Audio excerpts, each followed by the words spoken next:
Se você tem um pai, uma mãe, um avô, uma avó, ou mesmo se você já passou dos 60 anos, eu tenho uma coisa muito importante para te dizer. A saúde do idoso dificilmente se deteriora de uma única vez. Na maioria das vezes, o que a gente vê é que ela se deteriora aos poucos. Não é ao diagnóstico de uma doença grave, não é quando a pessoa tem um internamento difícil em ambiente hospitalar. A saúde vai piorando em passos pequenos. E a família muitas vezes acha até que a pessoa está simplesmente envelhecendo e que aquilo faz parte do envelhecimento normal. Uma tontura, uma queda boba, um remédio que faz mal, uma lentidão no raciocínio ou na mobilidade. E todos esses sinais, inicialmente pequenos, são vistos como coisas normais da idade e estão escondendo um processo terrível que está vindo pela frente. Hoje eu quero te mostrar sinais invisíveis que estão roubando a saúde do idoso e que passam desapercebidos pelas pessoas. Bom, o primeiro risco invisível são remédios comuns. E aqui eu não estou falando necessariamente de remédio forte, eu estou falando de remédios que causam efeitos colaterais terríveis. Medicamentos que a pessoa pode comprar na farmácia sem o menor controle, sem nem receita médica. Ou, quando com receita médica, utilizam de modo inapropriado. São eles: antigripais, relaxantes musculares, remédios para dor, seja via oral ou até mesmo de uso tópico, remédios para dormir, antialérgicos, calmantes. Combinações dessas medicações são ainda mais danosas, são ainda mais perigosas para a saúde do idoso. E, quando não são percebidas a tempo, como fontes causadoras, a pessoa vai piorando a saúde, acreditando ser uma situação normal, esperada, e simplesmente vai piorando a sua saúde como um todo. É fato que o nosso organismo muda com a evolução da idade, com o passar dos anos. A nossa memória fica um pouco mais lenta, os nossos movimentos também lentificam um pouco, a nossa estabilidade física também muda, mas isso não quer dizer que toda alteração acontece por conta do envelhecimento, nem que a gente deva aceitar isso sem fazer nenhum questionamento. O ciclo do medicamento, ou a cascata da iatrogenia, começa assim: a pessoa toma um medicamento para tratar um determinado sintoma, e aí esse medicamento causa novos sintomas, a pessoa toma um novo medicamento para tratar um ou mais desses sintomas, e sucessivamente tomando mais e mais medicamentos, sem entender que muitas vezes ela precisava até ter retirado aquela primeira medicação, ter feito o tratamento adequado, seja com uma conduta não medicamentosa ou até um outro medicamento. Pensa-se muitas vezes que isso aconteceu do nada, como se o idoso tivesse sido atingido por um raio de infelicidade. Mas o fato é que isso aconteceu do nada, muitas vezes, se não a maioria das vezes, tem uma causa. E aí vai do papel do geriatra e, claro, da família também bem atenta para trazer essas informações para a gente tratar de maneira adequada e evitar maiores danos para essa pessoa. Por isso eu digo sempre que é muito importante o seguinte: o idoso, assim, claro, como outras pessoas, mas o idoso, que é o campo que eu trabalho e que eu vejo muitos danos, ele deve evitar ou mesmo não tomar medicamentos sem orientação médica, seja pelas alterações que acontecem com a idade na parte do metabolismo, seja por conta dos possíveis efeitos colaterais, seja porque a pessoa às vezes vai ter interações com medicamentos que ela já utiliza, e idoso muitas vezes usa muito medicamento, né? E também pela questão de percepção de que aquilo está causando algum dano. Muitas vezes o idoso, por ter alterações na visão, na própria percepção, na percepção do corpo, de outros sentidos também, ele não é capaz de perceber que ele está diferente. E assim ele piora sem ter nem alguém para poder observar, para poder dizer: olha, vamos lá buscar ajuda que não está legal. Uma outra questão também com relação a medicamentos que eu sempre falo é: nem tudo é para sempre. Então, uma medicação que é tomada há anos, ela pode sim estar inadequada, pode estar inclusive errada e pode estar inclusive causando danos. Então, tem que ser reavaliado todo o tratamento periodicamente. Um outro risco invisível para o idoso é a perda ou alteração do equilíbrio. Muitas das vezes o idoso fala: eu estou com um pouco de tontura, eu tô zonzo, eu tô com as pernas bambas, e logo vem alguém para simplificar, para facilitar e diz: "Ah, isso é um labirintite, toma essa medicação aqui, faz isso aqui", como se fosse uma entidade sempre igual e fácil de entender e de diagnosticar. Esse erro da simplificação da tontura pode ser evitado com pensamentos como o seguinte: o problema pode estar numa medicação, o problema pode estar na fraqueza muscular dessa pessoa, o problema pode estar em alguma alteração orgânica, alguma doença que está em curso, que está se desenvolvendo. O problema pode estar ligado à desidratação, pode estar ligado à anemia, pode estar ligado também à queda do açúcar, da falta de energia, de um sono ruim, uma noite mal dormida, por que não? Outras alterações, infecções, alterações neurológicas. O que a gente sabe é que o idoso ele manifesta os sintomas dos problemas de saúde de modo atípico. Então, muitas vezes um idoso pode fazer, por exemplo, uma pneumonia, uma infecção urinária, sem ter necessariamente aquele sintoma clássico da pneumonia. Por exemplo, a pessoa está tossindo, está com falta de ar. Muitas vezes ela pode estar com pneumonia e estar com uma simples dor de cabeça e uma indisposição, não está querendo comer, por exemplo. Então, vai aí o olhar dedicado, atento e também o cuidado atento de pessoas que entendam sobre o idoso.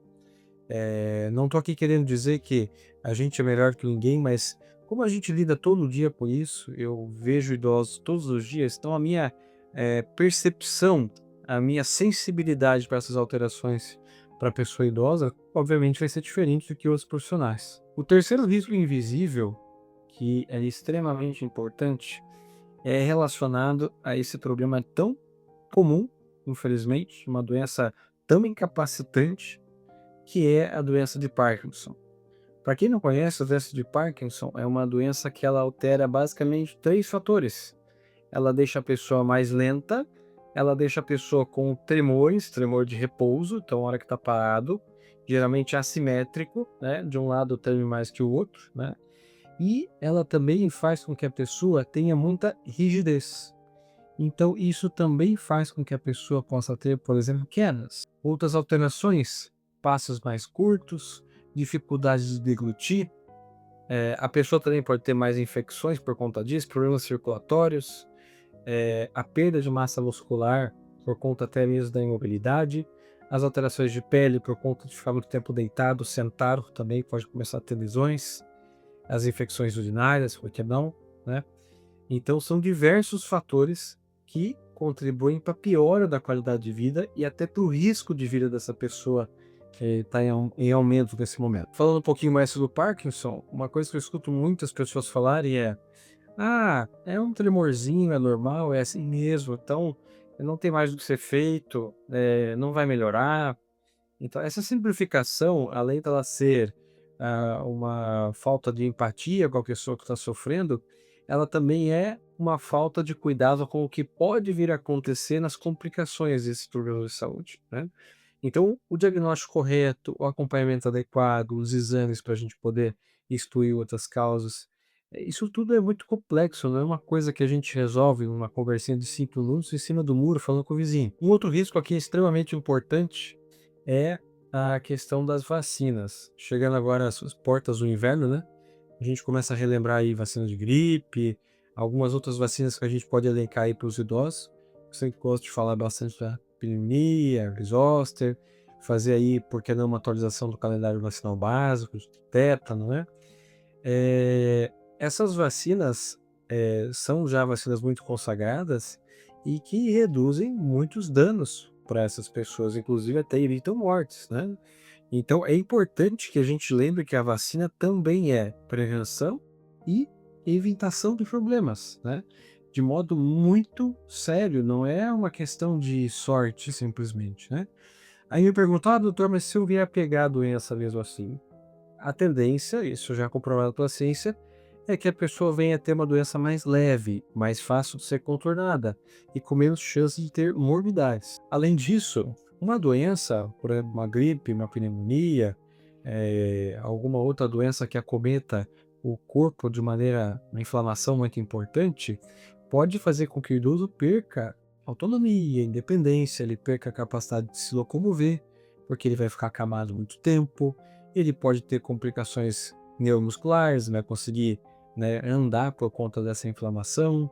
Muitas das vezes ele vai pegar outras doenças por conta dessa doença inicial, doenças oportunistas, vai descompensar as doenças que ele já tem, o paciente, por exemplo, diabético, doente renal crônico, cardiopata, ele vai pegar uma doença dessa e vai ter uma piora dessa condição básica de saúde. Então, uma situação que já não era fácil com uma doença crônica, agora vai agregar ainda mais problema. Um outro risco muito relevante é a gente simplificar a ideia de que a pessoa tem exames normais, então ela não tem risco nenhum de ter nenhum problema e ela não precisa de um acompanhamento, porque afinal de contas fez alguns exames que foram feitos às vezes de maneira fortuita por um outro colega que pediu de qualquer forma, sem ter aquele cuidado de fazer o acompanhamento, de conhecer a pessoa que está fazendo.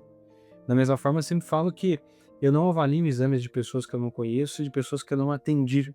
E não é uma questão aqui financeira, é uma questão de cuidado, de responsabilidade com a saúde. Porque se eu estou avaliando uma pessoa, eu tenho que avaliá-la por inteiro, não avalio o exame. Então eu não tenho como adivinhar o risco dessa pessoa sem ter contato com todo esse contexto que a pessoa apresenta. Muitas vezes a pessoa está com um exame totalmente normal, aquele exame que a gente está à mão, mas ela está mais esquecida, está mais lentificada, ela está com uma dor que não tem uma explicação ainda conhecida, ela está com alguma alteração de urina, de fezes, ela está com alguma alteração de emagrecimento, de perda de musculatura, de respiração. Então, a percepção desses sinais todos, a observação atenta, é muito importante. E o papel que eu tenho, inúmeras vezes, é de fazer uma educação continuada com os cuidadores, com os familiares, para poder perceber esses sinais. E se eu tivesse que resumir esse vídeo, tudo de uma única vez, eu diria que o idoso não perde autonomia de uma única só vez. O idoso não perde independência de uma única só vez. O idoso não fica doente de uma doença crônica de uma só vez. E o idoso não vem a falecer de uma só vez. São processos que acontecem em cadeia, em sequência. E que a gente tem que tomar esse cuidado para perceber os menores sintomas e cortar esse ciclo vicioso logo no começo. Não normalize mudança recente. O paciente teve uma mudança recente, se ela é uma mudança importante, se ela é persistente, ela tem que ser valorizada, tem que ser trazida para a gente discutir e ver qual que é a causa dessa mudança. Revise os remédios. Então, a pessoa está tomando medicamentos, está tomando a longo prazo. O time que está ganhando não se mexe? Às vezes se mexe, porque a gente acha que está ganhando e acha que não poderia estar melhor. Então, revisão de medicamentos, tratamento é uma coisa que a gente faz direto para poder garantir que esse idoso esteja numa situação de maior segurança. Observe movimento, equilíbrio e marcha. Então, a forma como a pessoa se locomove, como ela levanta da cadeira, se segura, se apoia, se não apoia, se ela parece que vai cair, que ela fica com movimento pendular, se essa pessoa tem que fazer força para esticar o tronco, se essa pessoa apoia na parede, se ela não apoia, tudo isso é indicativo de que alguma coisa pode estar errada.